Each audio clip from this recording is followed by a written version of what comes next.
Сәлеметсіздер ме, құрметті әріптестер. Дарын онлайн платформасында мемлекеттік оқу стандартына сай 4-90 сабақтары 5 сәуірде жүктелетінін білеміз.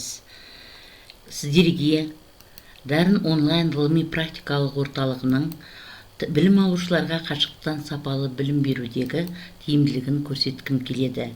Қазіргі кезде география пәнінен 11 сыныптың барлық тақырыптары жүктеліпті. 4-90-ның тақырыбын ашатын болсақ, әрбір тақырып видео арқылы түсіндіріледі. Тақырыпты тыңдағаннан кейін оқушы тапсырмаларға өтеді. Тапсырма деңгей бойынша берілген.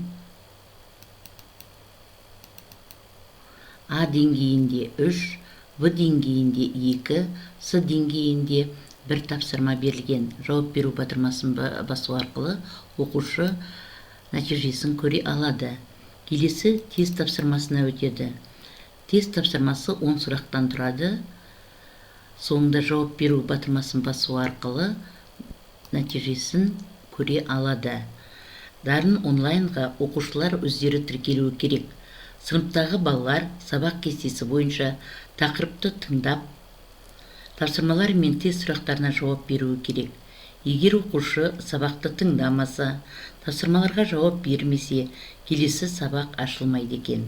Ал біз сабаққа оқушылардың кірген-кірмегенін, қанша балл алғанын, қандай сұрақтарға жауап бере алмағанын көре аламыз. Сабақтың орындау нәтижесі бойынша ата-аналарға, оқушыға кері байланысқа шығамыз.